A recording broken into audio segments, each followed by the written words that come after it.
2 months. That's how long my wife Emily had been punishing me for asking questions she didn't want to answer. "Greg," she'd said that night in March, standing in our kitchen with her arms crossed like a prosecutor delivering a verdict, "you clearly don't trust me, so until you learn to respect our marriage, I'm implementing a boycott. No affection, no intimacy, no late-night talks. Maybe some time apart will teach you not to accuse me of things." I'd stared at her, coffee mug halfway to my lips, trying to process what I was hearing.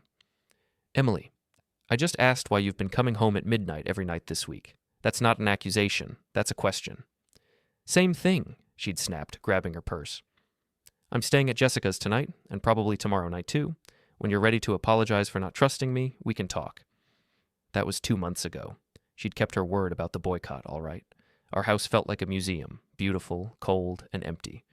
She'd show up occasionally to grab clothes or check mail, always with that same self-righteous expression, like she was doing me a favor by gracing me with her presence. I ran Mason IT Solutions from a small shop downtown, fixing computers and setting up networks for local businesses. It wasn't glamorous, but it paid the bills and kept me busy during the day. The evenings, though, those were brutal. Coming home to silence, eating dinner alone, sleeping in a king-size bed that felt like an ocean of emptiness. At first, I'd tried to fix things. I sent apologetic texts that went unanswered.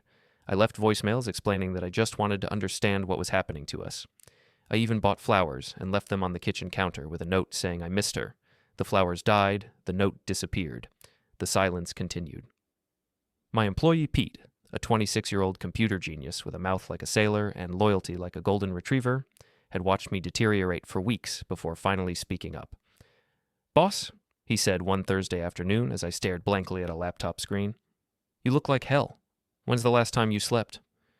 "I sleep," I muttered, not looking up from the diagnostic I was running. Passing out from exhaustion doesn't count as sleep. Pete rolled his chair over to my workbench. "Look, I know it's none of my business, but this thing with Emily, it's eating you alive." I finally looked at him. Pete had been working for me for 3 years, ever since he'd dropped out of community college to help support his mom after his dad left. He was smart as hell and could fix anything with circuits. But more than that, he was honest, sometimes brutally so. "She's punishing me for asking questions, Pete. What kind of marriage is that?" "The kind that's already over," he said quietly. "You just haven't admitted it yet." His words hit like a punch to the gut, partly because I'd been thinking the same thing for weeks. Emily's boycott felt less like punishment and more like freedom. Freedom from a marriage she didn't want to be in. Freedom to do whatever she'd been doing during those late nights. That evening, I sat in our living room, my living room really, since she was never there, and tried to remember the last time Emily had seemed genuinely happy to see me. Not polite, not dutiful, actually happy. I couldn't remember. My phone buzzed around 9:30. For a split second, my heart jumped, thinking it might be Emily. Instead, it was a number I recognized but hadn't heard from in months. "Greg, it's Monica." Monica. Emily's younger sister. They'd been close once, but something had shifted between them recently. Emily rarely mentioned her anymore, and Monica had stopped coming to family gatherings. "Hey, Monica, everything okay?" There was a long pause. "Can I come over? I need to talk to you about something. About Emily." My stomach clenched. "Is she hurt? Is she?"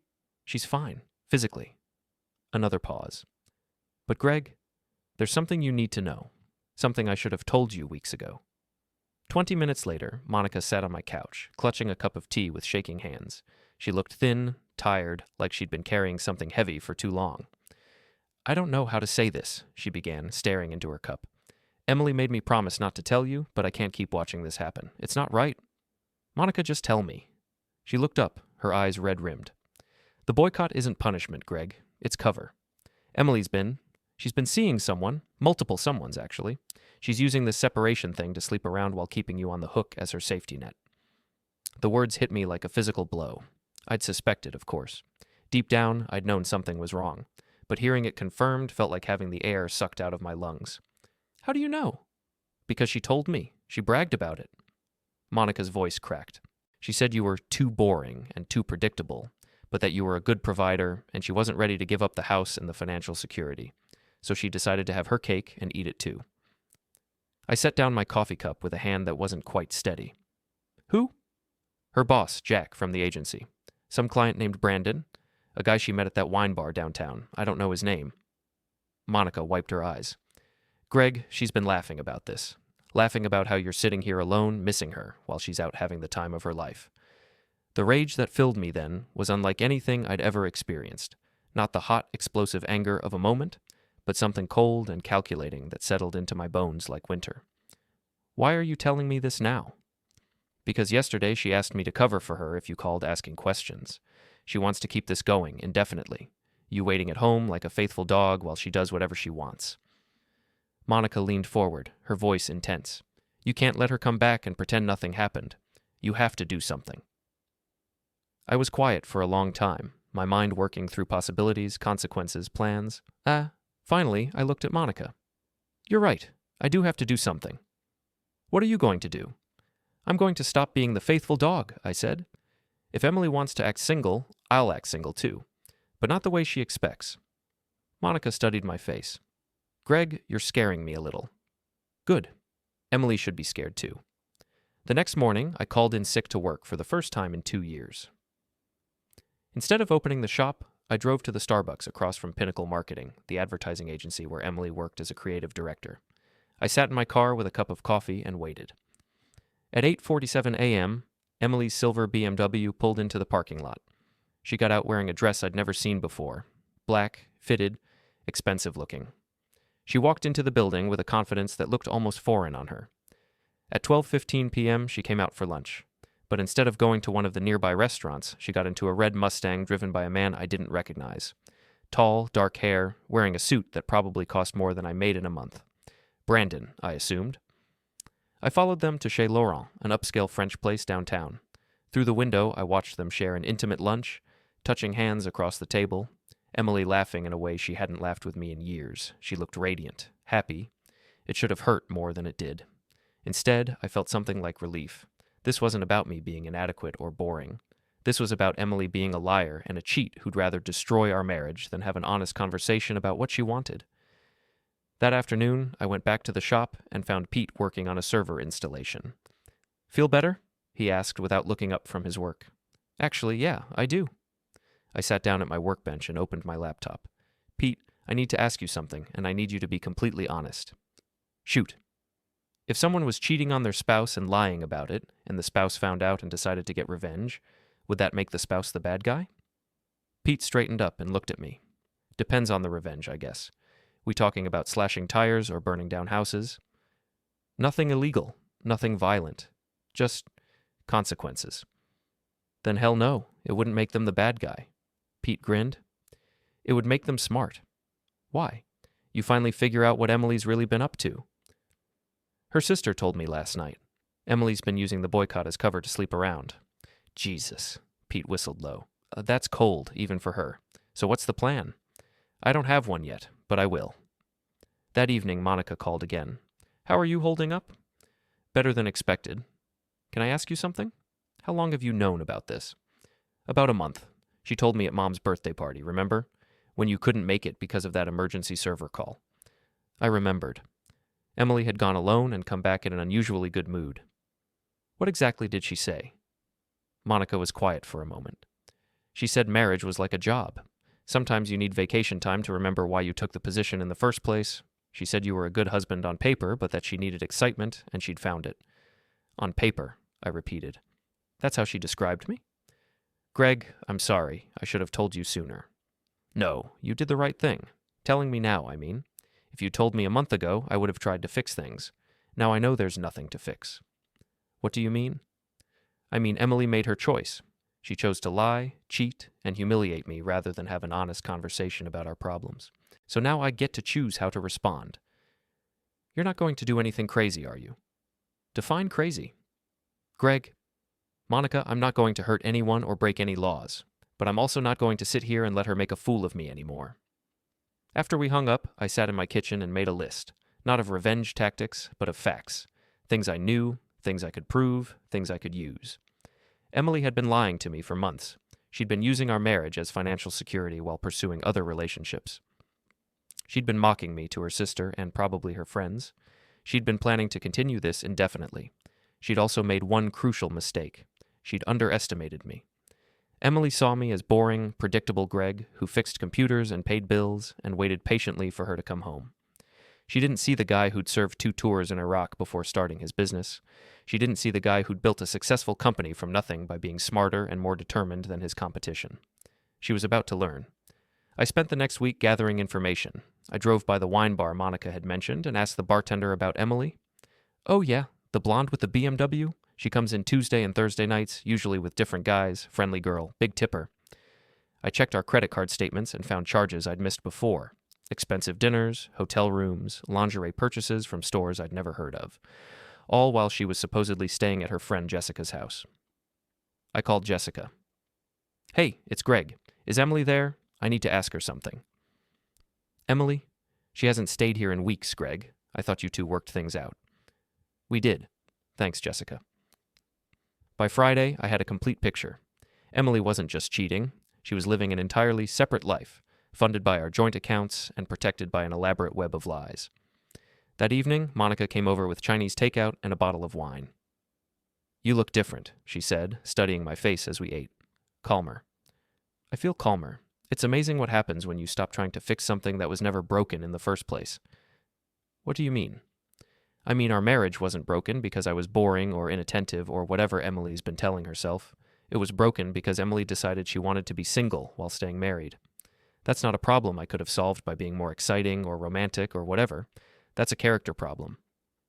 Monica nodded slowly. "So what happens now?"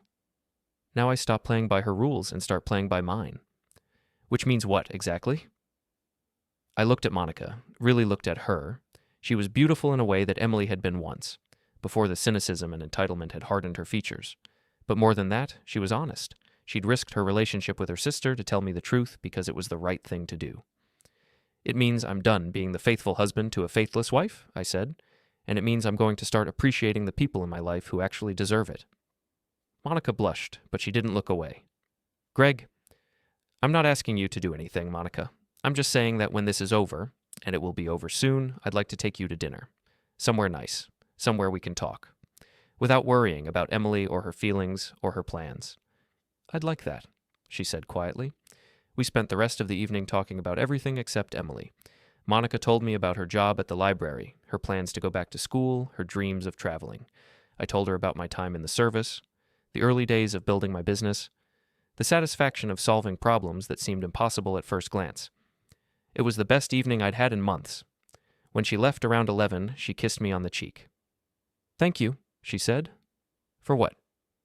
"For reminding me what it feels like to be appreciated." After she left, I sat in my living room and realized something had shifted. I wasn't angry anymore. I wasn't hurt. I was just done. Emily had made her choice. Now it was time for me to make mine. 2 weeks later, on a Saturday morning in late May, Emily came home. I was in the kitchen making coffee when I heard her key in the front door.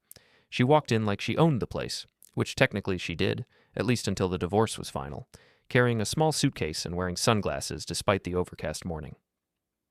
"Well," she said, setting down her bag and looking around like she was inspecting a hotel room, "I see you managed not to burn the house down." "Good morning to you too, Emily." She pulled off her sunglasses and studied me with the calculating look she usually reserved for difficult clients.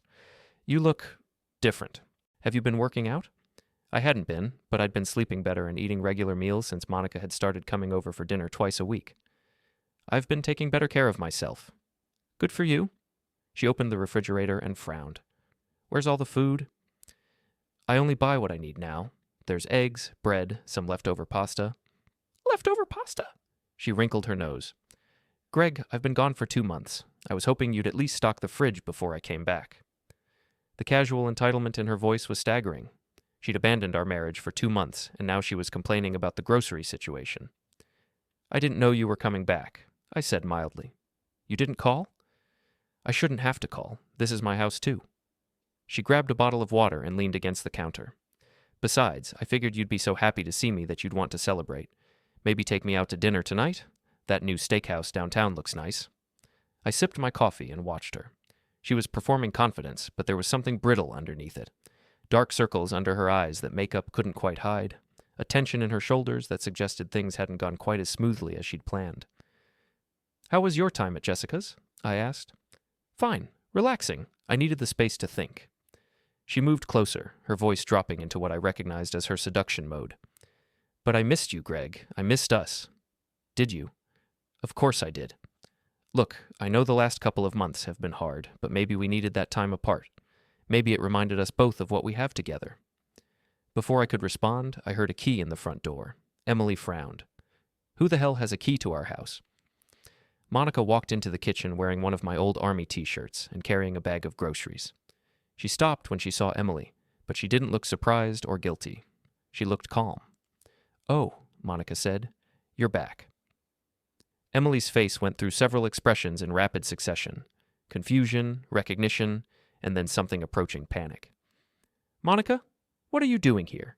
And why do you have a key? And why are you wearing Greg's shirt? Monica set down the groceries and looked at me. Should I tell her, or do you want to?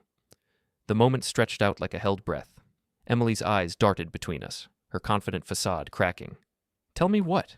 Emily's voice had gone up an octave. What's going on here? I set down my coffee cup and looked at my wife, my soon-to-be ex-wife, with something approaching pity. Emily, meet my girlfriend. Monica, meet my wife, though not for much longer. Your girlfriend? Emily's voice was barely a whisper. Monica is your girlfriend? Surprised? Monica asked, her voice mild. You shouldn't be. You told me yourself that marriage was like a job and sometimes you need vacation time. Well, Greg decided to take some vacation time too. Emily's face had gone pale. You told him? You told him about your affairs? About how you've been using the boycott as cover to sleep around? About how you've been mocking him to anyone who'll listen? Monica shrugged. Yeah, I told him. Someone had to. You bitch, Emily snarled. You jealous, pathetic bitch. You've always wanted what I had. You're right, Monica said calmly. I did want what you had. A faithful, honest, hard-working husband who would do anything for the woman he loved. The difference is, I appreciate it. Emily turned to me, her eyes wild. Greg, you can't be serious about this. She's my sister. She's just trying to break us up because she's jealous of what we have. What we have? I laughed, but there was no humor in it. Emily, what we have is a joint checking account and a mortgage. That's it. You made that clear when you decided to spend 2 months sleeping with other men instead of talking to your husband about your problems. You never what? Never slept with your boss, Jack? Never had lunch dates with Brandon from the Mustang? Never told the bartender at Vin Rouge that you were single and looking for fun? With each revelation, Emily's face grew paler. You followed me? I didn't have to. You weren't exactly discreet.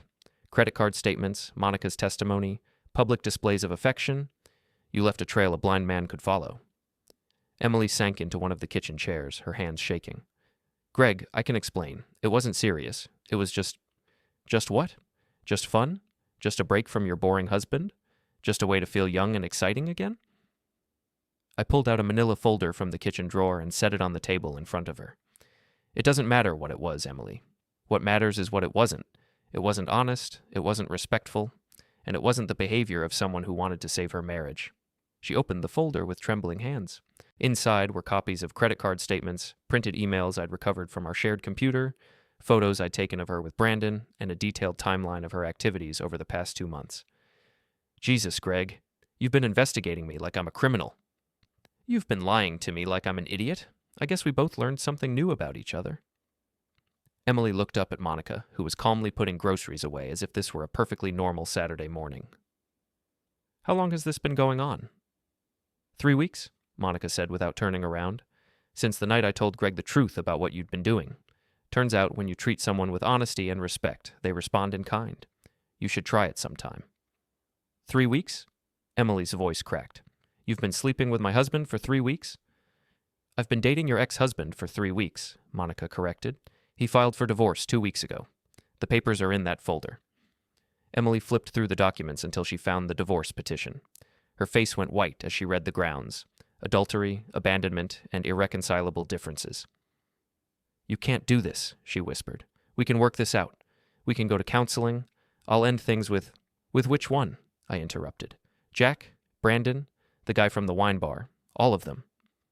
Emily's mouth opened and closed like a fish gasping for air. How did you... It doesn't matter how I know. What matters is that I do know. And more importantly, I know that this isn't something that happened once in a moment of weakness. This is a pattern. This is who you are. I sat down across from her at the table we'd shared for 6 years of marriage. Emily, I want you to really think about this. When you decided to punish me with the boycott, did you ever, even once, consider that you might be wrong?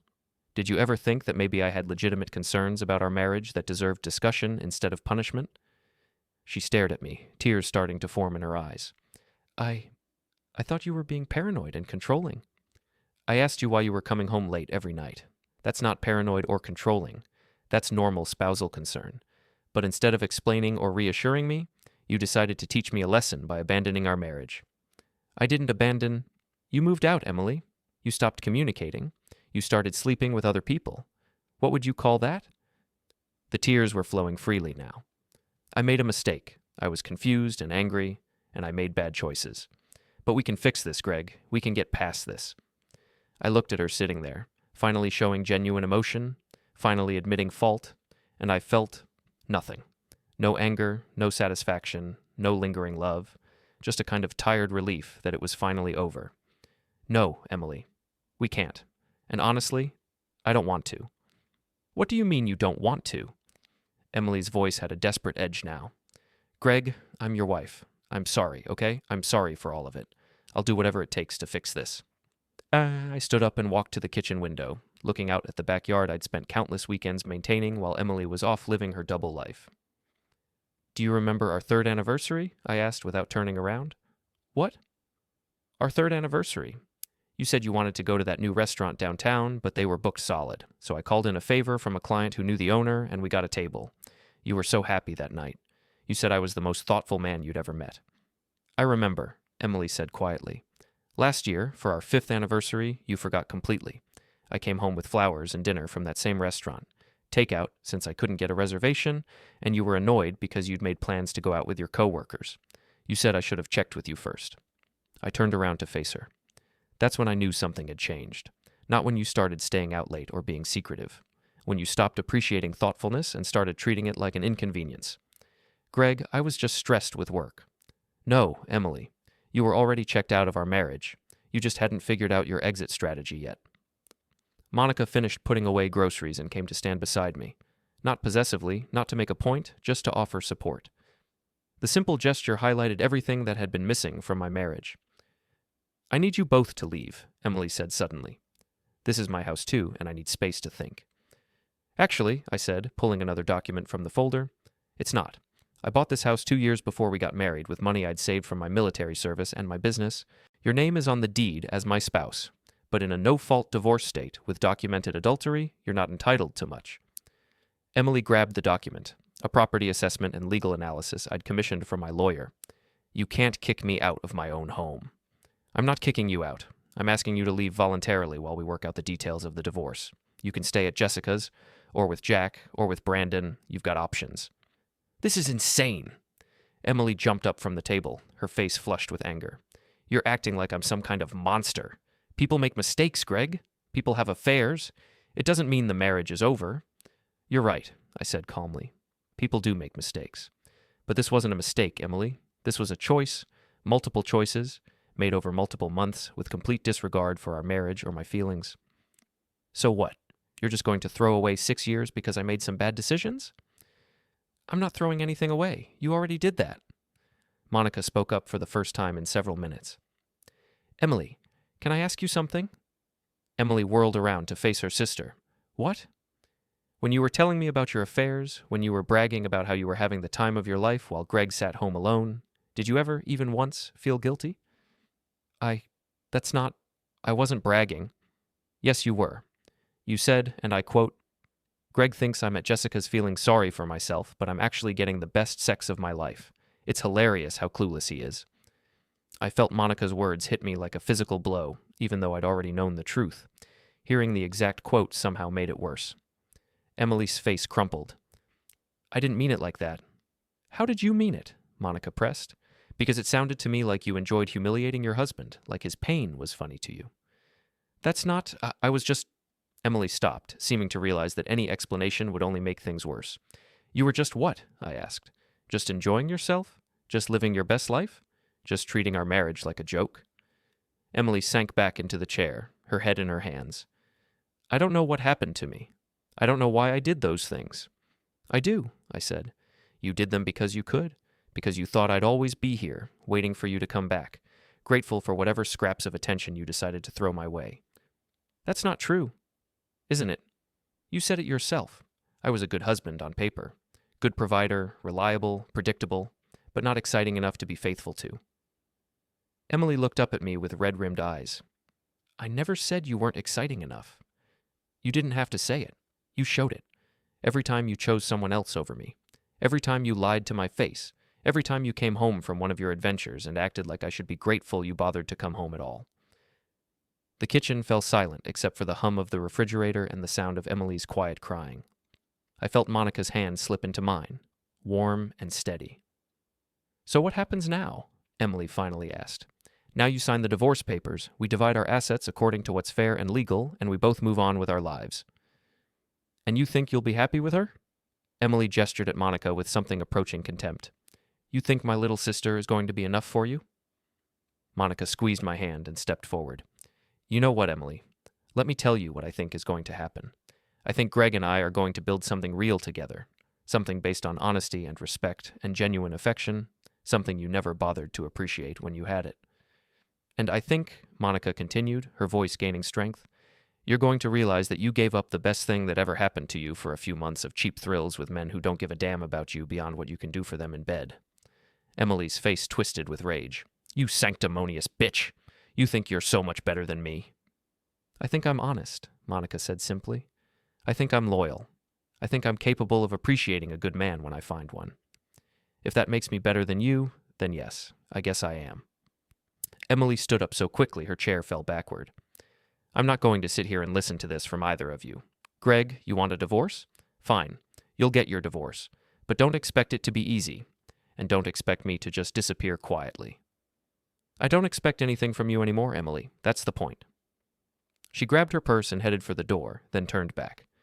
You know what's funny?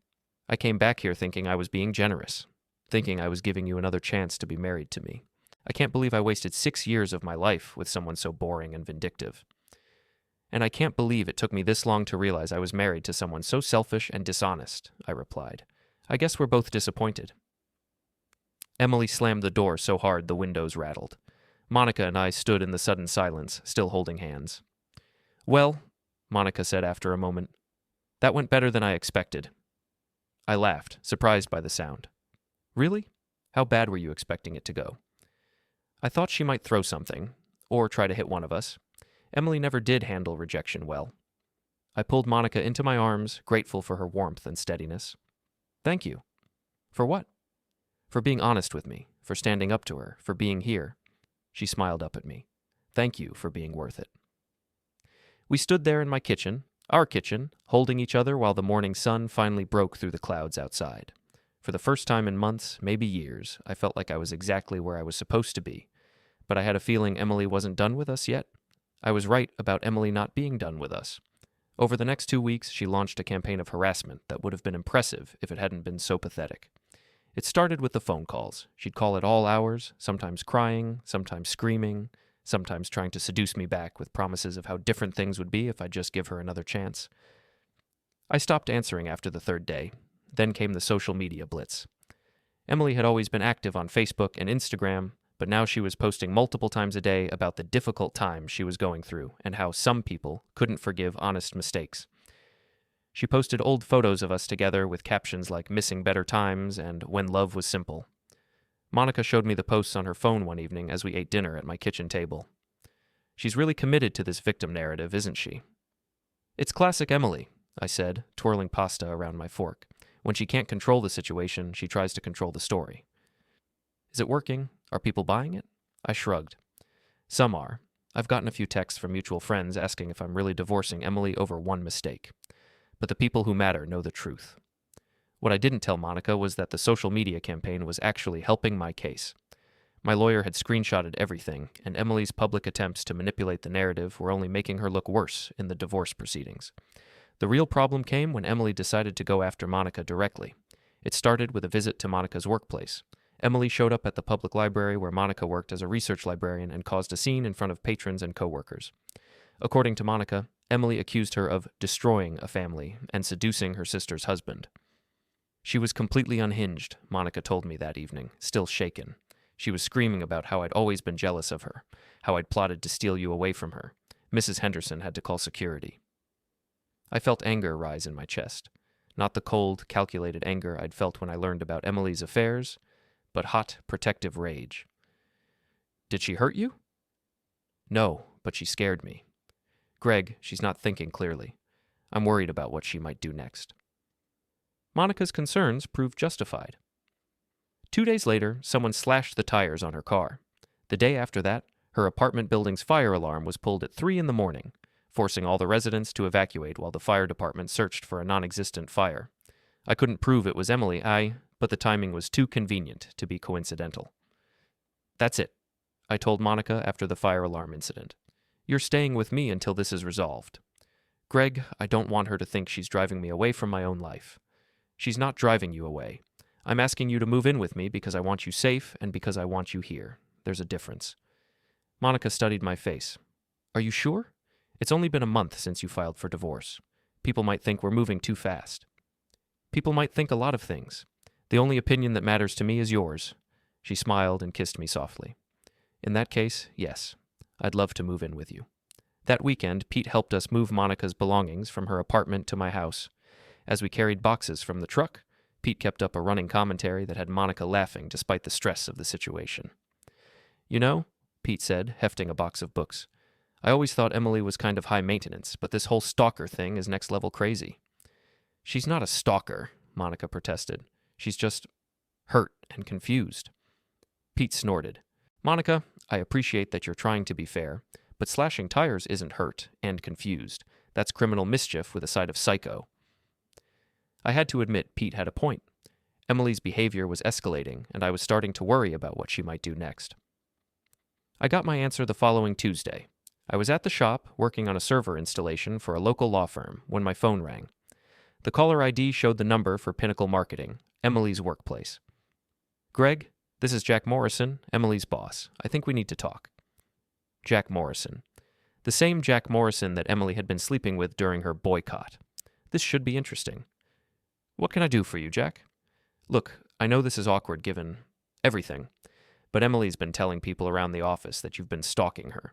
She says you've been following her, harassing her, threatening her. She's talking about getting a restraining order. I almost laughed. Is she now? Greg, I need to ask you directly. Have you been following Emily or making threats against her? No, Jack, I haven't. But I have been documenting her behavior for the divorce proceedings. If she considers that stalking, she's welcome to explain that to a judge. There was a pause. What kind of behavior? The kind that involves slashing my girlfriend's tires and pulling fire alarms in the middle of the night. The kind that involves showing up at my girlfriend's workplace and causing scenes. The kind that involves calling me at all hours with threats and demands.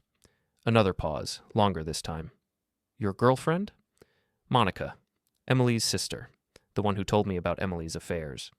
Jesus Christ, Jack muttered. Emily didn't mention that part. I'm sure she didn't.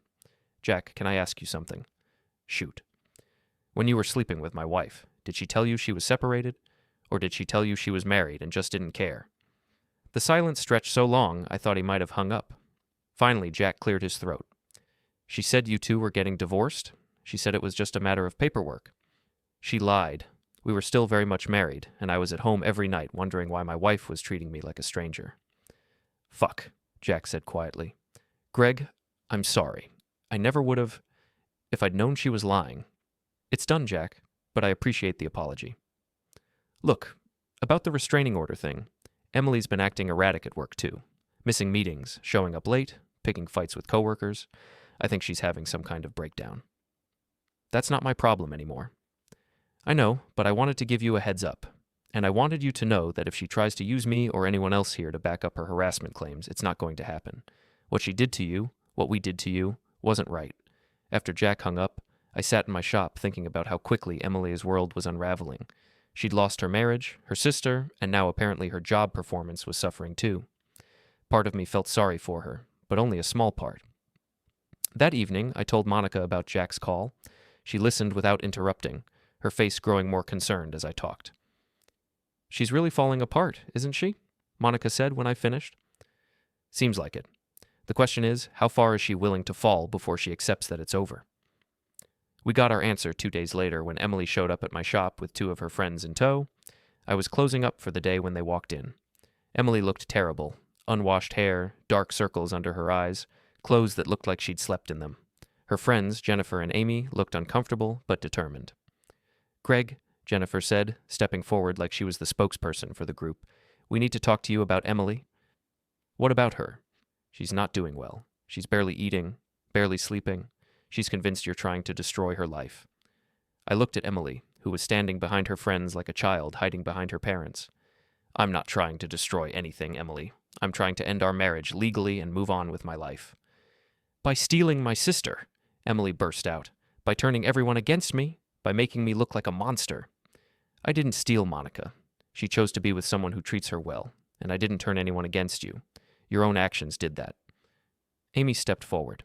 "Greg, look, we know Emily made mistakes. But don't you think you're being a little harsh? She's sorry. She wants to make things right."